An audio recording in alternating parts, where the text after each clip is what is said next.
Entendes o que estás lendo? O podcast que te leva através das páginas da Bíblia, livro por livro, capítulo por capítulo. Uma exposição bíblica emocionante. Aperte os cintos e embarque comigo nesta viagem.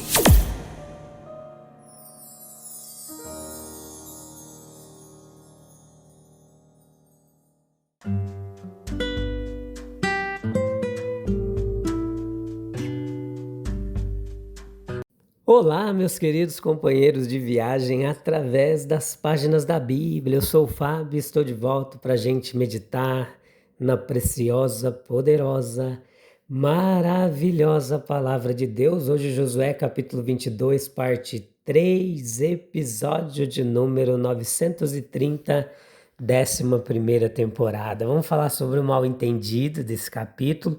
Já comentamos um pouco sobre isso nos episódios anteriores. Mas que bom que você está aí, juntamente com pessoas de 96 países interessados em aprender mais da Palavra de Deus. Isso traz uma imensa alegria para o meu coração, o privilégio que Deus me deu de ser um instrumento para transmitir a sua palavra e contribuir humildemente, simbolicamente, com a expansão do seu reino. O versículo 30 do capítulo 22 diz assim: quando o sacerdote Finéias e os líderes da comunidade, os chefes dos clãs de Israel, ouviram que os membros das tribos de Ruben e Gade, da meia tribo de Manassés disseram, ficaram satisfeitos. Raramente nós encontramos um exemplo de equívoco como aqui relatado. As 2,5 tribos, cujo território se estendia a oeste do Jordão, agiram com a maior honra. Durante os 5 ou 6 anos ocupados na conquista de suas terras, aceitaram voluntariamente a tarefa de lutar e de lutar na vanguarda em todas as batalhas de Israel.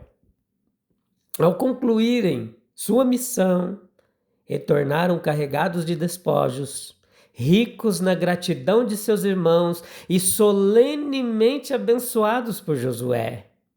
Contudo, em poucas semanas, todos os seus irmãos, incluindo aqueles de suas próprias tribos que haviam se estabelecido a oeste do Jordão, estavam com armas, prontos para exterminá-los. Toda essa mudança foi causada por uma das coisas mais deploráveis da vida, o mal-entendido. Tais coisas ainda acontecem e observar o desenrolar desse caso pode ilustrar e erradicar algumas delas. No mal-entendido em questão, observamos em primeiro lugar a causa inocente. As 2,5 tribos, como explicam, estavam preocupadas em manter-se unidas a Israel. A possibilidade de serem tratadas como forasteiras as preocupava. A construção de um altar exatamente igual ao do tabernáculo lhes pareceu uma forma de demonstrar que haviam desfrutado do mesmo acesso ao santuário que seus irmãos a oeste do Jordão. Por meio de preceitos severos, Moisés havia proibido a multiplicação de altares. Um só Deus, um só culto, um só povo, essa deveria ser a regra. Levitas em cada tribo e sacrifícios somente no local central consagrado. Eles estavam cientes do pecado e da maldade de se separar do seu povo. Mas essa ideia não lhes passava pela cabeça. Eles teriam agido com mais sabedoria se tivessem consultado os sacerdotes primeiro, explicando seu desejo e propósito. Mas sua própria inocência os faz negligenciar as precauções para não serem mal interpretados. Longe de desejarem romper, eles se empenham em manter a unidade de Israel. E o altar que seus irmãos pensam que destruirá foi erguido por eles para preservá-la. Contudo, eles são incompreendidos. Assim seremos nós, e assim também seremos os outros por nossa causa. Dificilmente há uma palavra que possamos dizer que não possa ter 2 significados, ou um ato que possamos praticar que não possa ter 2 interpretações. E se tentarmos evitar mal-entendidos, evitando palavras ou ações, o esforço será em vão.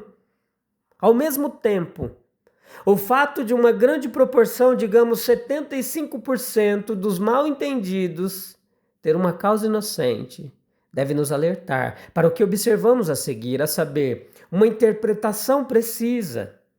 Quão vergonhosa foi essa pressa em presumir que a pior explicação era a mais verdadeira. Se alguma parte da comunidade havia demonstrado seu patriotismo, fraternidade, honra e fé, foram esses guerreiros altruístas que trabalharam tão generosamente pelo bem-estar geral. Mas a pressa sempre deixa seu bom senso de lado. Ela argumenta a partir de seus medos, seu temperamento, seus preconceitos, suas suspeitas.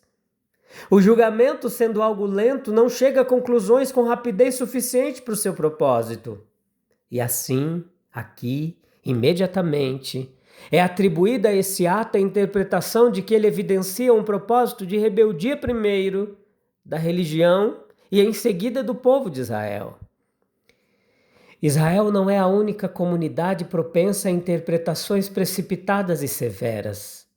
Há em todos nós uma vil predisposição em acreditar no pior dos homens, uma certa inclinação a rir da descoberta do que parece ser uma falha, uma suspeita maligna achando desfrutar de uma sabedoria peculiar. Sugere sempre que a pior visão deve ser a verdadeira. Observem bem, meus queridos ouvintes. A construção apressada não é apenas equivocada, mas completamente errônea. Ela concluiu exatamente o oposto da verdade, e nossas construções apressadas não são mais precisas. Estejamos atentos. A verdade pode ser exatamente o oposto do que aparenta à primeira vista. O que parece presunçoso e profano pode brotar da mais profunda devoção. Observe, em terceiro lugar, uma investigação sensata. Finéias, o sumo sacerdote, os 10 príncipes das 9 tribos e meia são enviados, em primeiro lugar, para perguntar: que transgressão é esta que vocês cometeram? Algumas mentes mais ponderadas e corações mais serenos sugeriram que antes de se iniciar uma guerra civil, ao menos se buscasse uma explicação. Ninguém pode contestar uma sugestão tão prudente e pertinente. Os homens mais indicados para tal tarefa são enviados, não com armas de guerra, mas com palavras de paz. Palavras ainda precipitadas e desconfiadas, mas proferidas com amor e com desejo de fazer o que é certo. Então, pela primeira vez, as duas tribos e meia tomam conhecimento da interpretação que ocorria, a interpretação distorcida que poderia ser dada ao seu ato. E a surpresa com que recebem a acusação convence a todos de sua inocência em relação às acusações que lhes foram imputadas. A simples indagação foi tudo o que se precisou para obter a satisfação plena. Quantos mal-entendidos seriam evitados se os homens tivessem a coragem de fazer uma pergunta? Mas a suspeita que precipitadamente conclui o pior geralmente se alia à covardia que não ousa questionar se suas conclusões estão corretas. E assim os mal-entendidos persistem. Se em um amigo há algo que lhe causa dor, pergunte a ele por que age assim. Que a indagação seja respeitosa, que a parte sacerdotal e nobre de sua natureza conduza, que seja direta, franca, que nenhum temor de ser considerado indelicado impeça. Se teu irmão pecar contra ti, vai e repreende-o, entre ti e ele só. Se houvesse mais disposição para protestar, haveria mais santidade para perdoar. Por fim, observe que a indagação leva a um desfecho feliz. Havia toda a probabilidade de que o mal-entendido tivesse um desfecho desastroso. Qual teria sido o resultado de tal guerra? Esmagar 1/3 de Israel, E justamente a porção mais guerreira provavelmente teria custado a vida de outro terço. E o remanescente sobrevivente ficaria imediatamente à mercê dos remanescentes cananeus ainda vivos, capazes de formar fortes alianças com os vizinhos fenícios e filisteus. A extinção de Israel não se tornou mais nem menos provável por causa deste mal entendido. Bem-aventurados os pacificadores. A investigação revela os fatos mais satisfatórios. A dúvida momentânea sobre a boa-fé de seus irmãos desaparece, sua confiança na fé e no patriotismo é restaurada. E por muitos e muitos séculos, a suspeita mútua é destruída. Israel e ambos os lados do Jordão fica um povo em unidade. Um pouco de sabedoria, um pouco de demora na fala ou na ação, até que o conhecimento se torne certeza. Uma abordagem fraterna para com aqueles que nos ofenderam poderiam levar os mais desprovidos de esperança a um fim igualmente satisfatório. Quando Josué despediu as tribos transjordânicas, enviando-as de volta para suas casas, pronunciou sua bênção sobre elas, em agradecimento pelos serviços prestados aos seus irmãos das outras tribos, e com plena confiança em sua lealdade ao Deus de Israel. Logo, porém, pareceu que essa confiança havia sido mal depositada.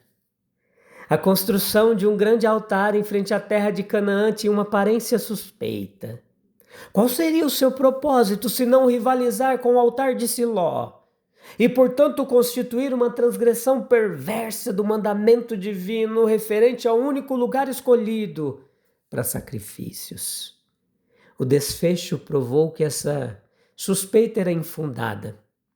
E o que a princípio parecia levar a uma grave ruptura na unidade religiosa da nação, terminou em uma notável manifestação da presença do único Senhor em meio a ela. Verso 31. E nós vemos aqui um nobre exemplo de zelo por Deus e pela pureza de seu culto. Foi um verdadeiro instinto que alertou os líderes das 10 tribos sobre o perigo de um altar rival do outro lado do Jordão. Eles perceberam como o rio poderia facilmente se tornar uma causa de separação moral e espiritual. A fronteira geográfica, uma linha divisória de simpatias e interesses conflitantes. Uma chama de santa indignação se acendeu dentro deles ao pensarem na glória de Israel. Sendo assim, transformado em vergonha, seu zelo é demonstrado em sua resolução imediata de deter o mal em seu início, verso 12. Nas medidas sábias que adotam, eles ouvirão e julgarão antes de atacar. E a dignidade do tribunal de inquérito designado, Finéias, e um príncipe representante de cada uma das tribos, indicando sua consciência da solenidade em meio à crise. Houve a seriedade das admoestações. Suas palavras são um tanto forçadas, verso 16. O menor desvio da ordem estabelecida é para eles um ato de rebeldia culpável. E no sentido que tem das propensões latentes do povo à idolatria, apesar de todas as tristes lições do passado, verso 17. Houve uma prontidão em sofrer perdas eles próprios com a redução de sua própria herança, em vez de fazer esse suposto mal. Tudo isto é para a grande honra deles, na medida em que mostra quão fiéis eles eram à sua lealdade ao Deus de Israel, e quão sério era o seu propósito de manter a unidade religiosa da comunidade. Meus queridos, o texto nos ensina que muitos conflitos nascem de interpretações precipitadas, não de más intenções. Quando há disposição para ouvir, investigar, dialogar com amor, a verdade aparece, a unidade é preservada e a paz prevalece. Quantas vezes temos julgado antes de ouvir, criando conflitos desnecessários, Será que estamos dispostos a buscar a verdade com humildade antes de tirar conclusões precipitadas? É importante refletir sobre tudo isso, buscar a presença de Deus agora e encerrar mais um episódio. Você tem um local calmo e tranquilo para a gente se dirigir ao Deus Todo-Poderoso? Aleluia! Que privilégio ter acesso à presença do Rei dos Reis, do Rei do Universo, do Criador de todas as coisas e poder falar com Ele. Senhor Deus, livra-nos de julgamentos precipitados, de interpretações injustas, dá-nos um coração sábio, paciente, disposto a ouvir antes de falar. Ensina-nos a buscar a verdade com amor, a agir como pacificadores e a preservar a unidade entre os irmãos. Que nossas atitudes reflitam a tua graça e promovam a paz. Amém, amém e amém. Que maravilha! Obrigado pela audiência, pela paciência. A gente volta no próximo episódio para desfrutar do privilégio de refletir e meditar na bendita e poderosa Palavra de Deus. Um abraço, até breve. Tchau, tchau.